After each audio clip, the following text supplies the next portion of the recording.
Febrero 12,2026. Laboratorio forense privado. Florida.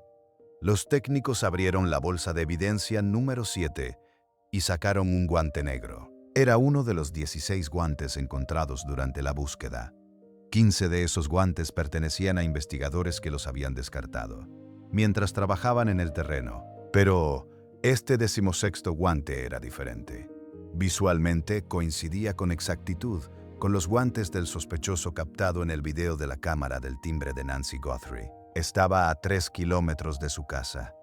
Tenía ADN. Extrajeron ese ADN.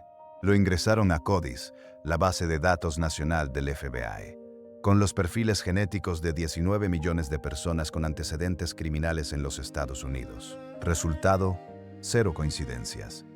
Luego tomaron el ADN encontrado dentro de la casa de Nancy. Lo compararon con el ADN del guante. No coincidían entre sí. 2 perfiles de ADN de sospechosos, ninguno en ninguna base de datos, y 2 posibles secuestradores que todavía no tienen nombre ni cara. Eso es lo que el FBI está enfrentando hoy. El 30 de enero de 2026, el Departamento de Justicia liberó 3,5 millones de páginas sobre Jeffrey Epstein. Ese mismo día, periodistas de NBC News comenzaron a revisar esos documentos en colaboración directa con CBS, Versant y Associated Press. Las 4 organizaciones trabajaron juntas para examinar los archivos y compartir hallazgos entre sí. Cada outlet publicó su propia cobertura independiente. NBC News, la cadena donde trabaja Savannah Guthrie, la cadena donde Savannah entrevistó en 2019 a las víctimas más prominentes de Epstein. La cadena cuyos periodistas estaban revisando los archivos de Epstein el mismo día que alguien comenzó a vigilar la casa de la madre de Savannah en Tucson, Arizona. Y el nombre de Savannah Guthrie aparece exactamente 2 veces en 3,5 millones de páginas de los archivos de Epstein.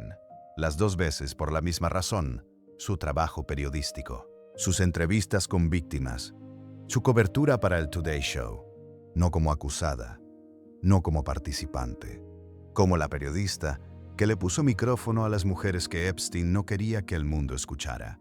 Eso es lo que está en los archivos. Eso es todo lo que está en los archivos. Y sin embargo, lo que pasó 48 horas después de que esos archivos fueron liberados no tiene explicación todavía.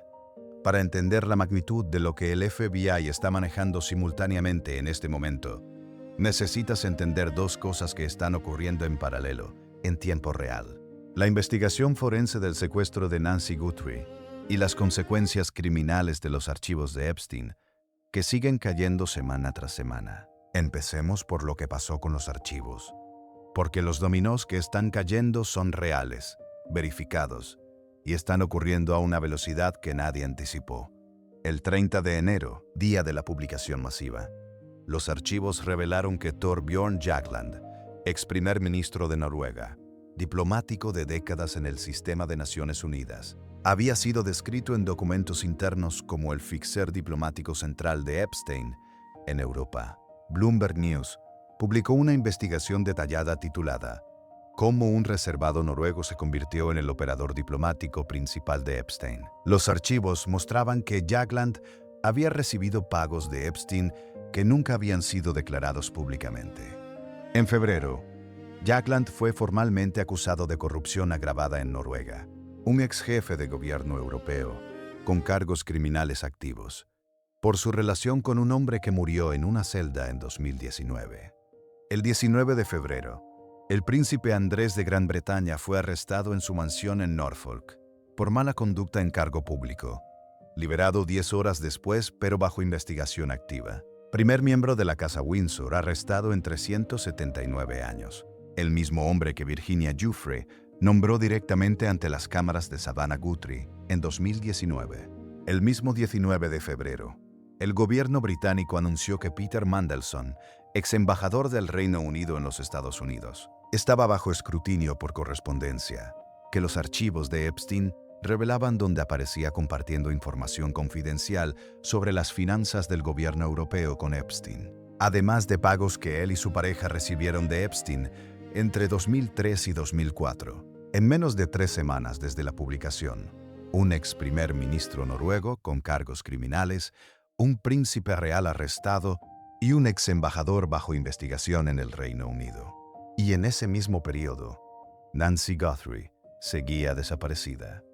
Ahora volvamos al terreno de Tucson, porque hay detalles forenses en este caso que los medios principales han estado mencionando de forma fragmentada, pero que cuando los unes en orden cronológico revelan algo que los investigadores están procesando con una urgencia que no ha sido completamente comunicada al público. La noche del 31 de enero, alguien llegó a la casa de Nancy Guthrie sabiendo exactamente qué iba a encontrar. No fue una llegada de improviso. Los vecinos del área describieron el vecindario de Catalina Foothills a los investigadores como extraordinariamente tranquilo, compuesto mayoritariamente de parejas mayores jubiladas que se conocen entre sí. Una persona caminando enmascarada con una mochila en ese vecindario a las 2 de la madrugada no es invisible. Alguien tiene que haber hecho reconocimiento previo para elegir ese momento específico. El sospechoso llegó con una camisa azul brillante, visible en el video. La patrulla fronteriza de los Estados Unidos confirmó que su equipo élite Borstar usó esa camisa azul, que fue recuperada de la entrada de la casa como objeto de rastreo para sus perros que, 9 de olfato. El equipo Borstar fue desplegado 2 veces, la noche del 1 de febrero, cuando Nancy fue reportada desaparecida, y una segunda vez cuando el FBI regresó a la propiedad. Los perros siguieron el rastro, pero el rastro terminó en algún punto sin resolución. El 7 de febrero, una empresa tecnológica llamada Parsons Corporation emitió un comunicado confirmando que había comenzado a asistir al departamento del sheriff del condado de Pima a principios de ese mes.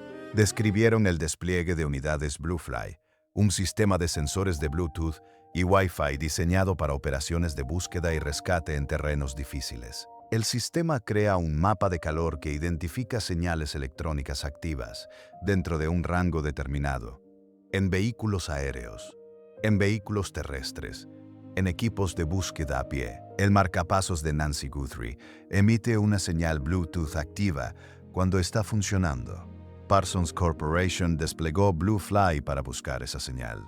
Trump, enterado de esta estrategia a través de la cobertura mediática, criticó a los investigadores desde el Air Force One por haberla anunciado públicamente antes de ejecutarla completamente.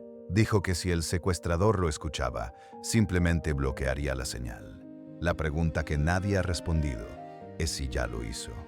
El 18 de febrero, una madre y su hijo fueron detenidos bajo órdenes de registro en sus hogares. El sheriff Nanos confirmó que el hijo no tenía ningún vínculo con Nancy Guthrie y no tenía información relacionada con su secuestro.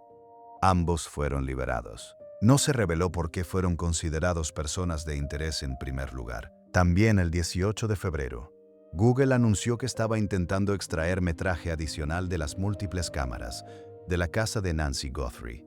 Esto es crítico porque durante semanas los investigadores habían trabajado únicamente con el video del timbre. El sheriff Nanos confirmó que existían otras cámaras en la propiedad, pero que ese material estaba en manos de Google. 16 días después del secuestro, Google todavía estaba intentando recuperar ese metraje adicional. ¿Qué más capturaron esas otras cámaras la noche del 1 de febrero? ¿Cuántas personas llegaron? ¿Por qué ruta llegaron? ¿Por qué ruta se fueron? Había un vehículo esperando. Si esas cámaras capturaron algo más, los investigadores lo sabrán. Pero Google todavía estaba trabajando en esa extracción el 18 de febrero, más de 2 semanas después del crimen. Y hay algo más que el sheriff Nanos confirmó en una entrevista con Fox News Digital esa misma semana.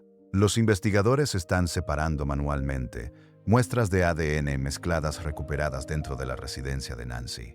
El ADN encontrado dentro de la casa contiene perfiles de múltiples individuos. Ese proceso de separación requiere análisis de laboratorio antes de que puedan determinar cuántos perfiles distintos tienen. ¿Cuántos individuos diferentes dejaron material biológico en la casa de Nancy Guthrie? La posibilidad de que fueran 2 o más personas entrando a esa casa en la madrugada no ha sido descartada. Fue confirmada como posibilidad activa. El sheriff Nanos también confirmó algo que muy pocos medios destacaron adecuadamente. En la investigación se están usando pruebas de polígrafo. Las pruebas de polígrafo se usan en investigaciones para evaluar si alguien está diciendo la verdad sobre lo que sabe o no sabe. El hecho de que estén siendo usadas activamente en este caso, sin que ningún sospechoso haya sido identificado públicamente, sugiere que hay personas en el entorno del caso que los investigadores están evaluando con extrema cautela. Quién está siendo sometido a esas pruebas no fue divulgado. Ahora hay que hablar de lo que el Mystery de Epstein y el Mystery de Nancy Guthrie comparten, no como teoría conspirativa, sino como análisis estructural de lo que ambos casos revelan sobre el poder, la información y quién decide qué se sabe y qué no. Los archivos de Epstein mencionan a Donald Trump más de 38,0000 veces. A Melania Trump también.